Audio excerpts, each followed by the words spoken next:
Alors, le plagiat en musique, c'est un petit peu comme tricher au bac ou faire le Tour de France chargé comme une mule. Personne n'a envie d'être pris avec la main dans le pot de confiture, sous peine de voir sa carrière partir aux chiottes.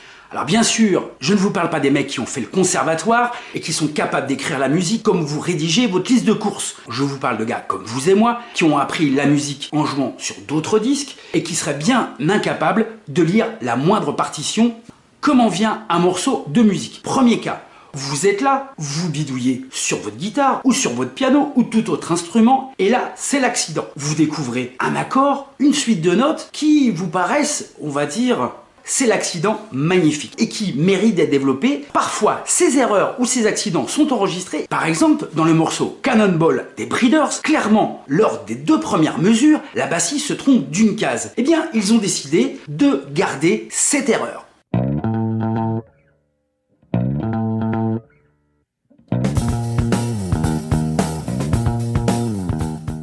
Deuxième cas, comment on fait un morceau de musique? Le truc qui vous trotte dans la tête. Et là, je dis attention.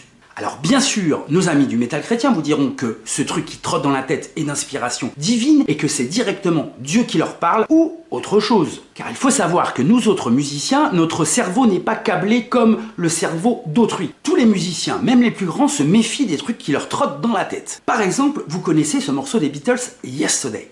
Eh bien pendant des mois, ce morceau s'est appelé Scrambled Eggs. Pourquoi? Paul McCartney était sûr, en faisant ce morceau, que c'était un plagiat de quelque chose qu'il avait déjà entendu. Ce ne sera qu'au bout de plusieurs mois de recherches longues et fastidieuses auprès de tous les éditeurs anglais que finalement Paul McCartney se laissera convaincre que ce morceau n'est autre que de lui. Dès lors, son ode au petit déjeuner anglais, Scrambled Eggs, brouillé en français, deviendra le morceau à succès que l'on connaît. Oui, mais voilà, tous les Beatles n'auront pas cette même chance. En 1970, George Harrison, soit un quart des Beatles, sort cette chanson My Sweet Lord, un tube gnangnan et dégoulinant à souhait. Sauf que voilà, le titre présente des ressemblances troublantes avec le tube du groupe féminin américain The Chiffon, le morceau He's So Fine. He's so fine.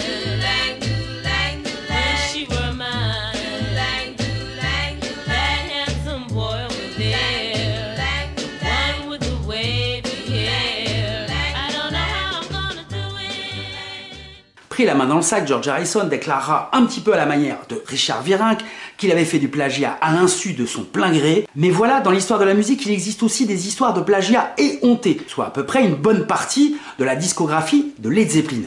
Alors on est bien d'accord, Led Zeppelin sont des interprètes de génie, des musiciens extraordinaires, mais qui ont un petit peu la fâcheuse tendance de s'approprier des morceaux qui ne sont pas à eux. Je vous ai fait un petit florilège et je vous laisse juger.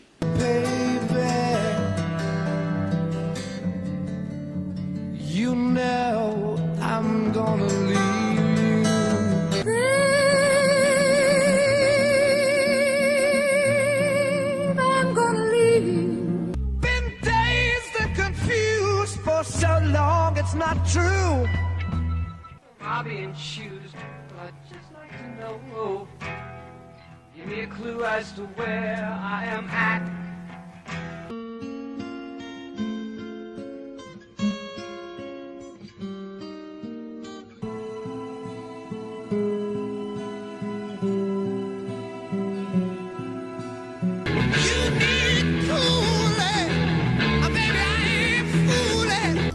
Got yarning and I got money. Woman, you need love.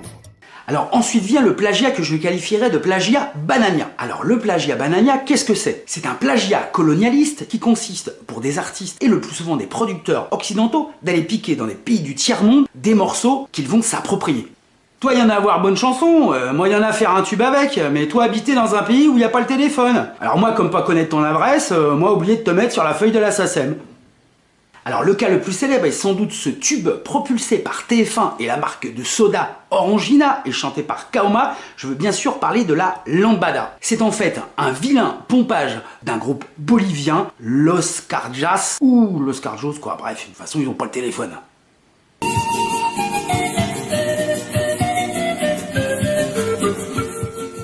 Alors attendez, il n'y a pas que les tubes pourris de TF1, vous connaissez sûrement cet album de Michael Jackson, Thriller, l'album le plus vendu au monde. Alors au moment d'enregistrer cette petite ritournelle aux accents africains, toute l'équipe de production de Michael Jackson est persuadée qu'il s'agit là d'un air traditionnel qui appartient à tout le monde et donc à personne. Sauf que voilà, c'est la repompée exacte d'un morceau du saxophoniste Manu Dibango, le morceau Soul Makassa.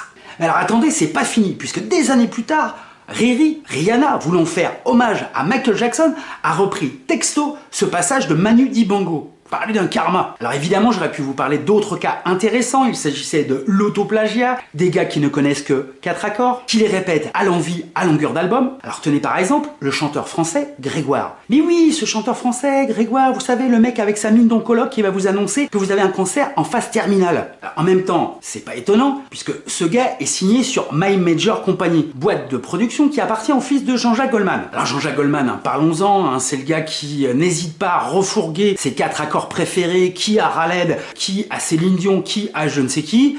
Enfin bref, vous m'avez compris. Voilà, je sais ce que vous allez me dire mais attends, c'est la même avec les Ramones, c'est la même avec AC/DC, c'est la même avec Motorhead. T'as l'impression que c'est toujours le même morceau. Maintenant, parlons du sampling. Est-ce du plagiat ou de la recréation ? Alors faut savoir que dans l'histoire du sampling, le gars qui a été le plus samplé, c'est James Brown. Sauf que voilà, le parrain de la soul n'a jamais attaqué qui que ce soit pour avoir pompé largement son répertoire. En revanche, vous connaissez sûrement ce groupe anglais The Verve. Ce groupe anglais The Verve, avec leur morceau au titre cruellement prémonitoire, A Bittersweet Symphony.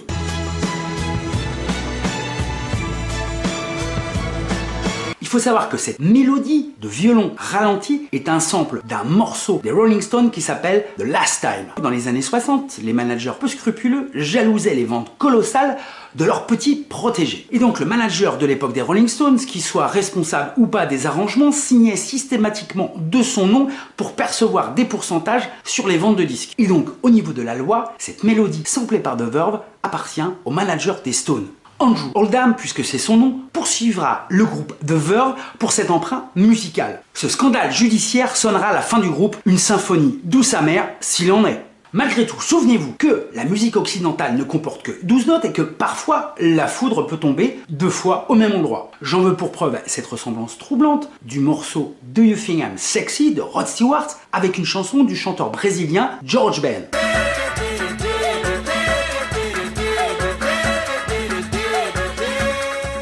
Et pour finir sur une note un petit peu positive, il faut savoir que traduit en justice, Rod Stewart décidera de verser l'intégralité de ses royalties de ce méga tube à l'UNICEF. Alors, je crois que nous avons réussi à percer le mystère du plagiat en musique. C'est en fait des gars qui ont soit trop d'inspiration ou pas assez. Je vous laisse méditer sur cette phrase de Proudhon, la propriété, c'est le vol, mais ça, c'est une autre histoire.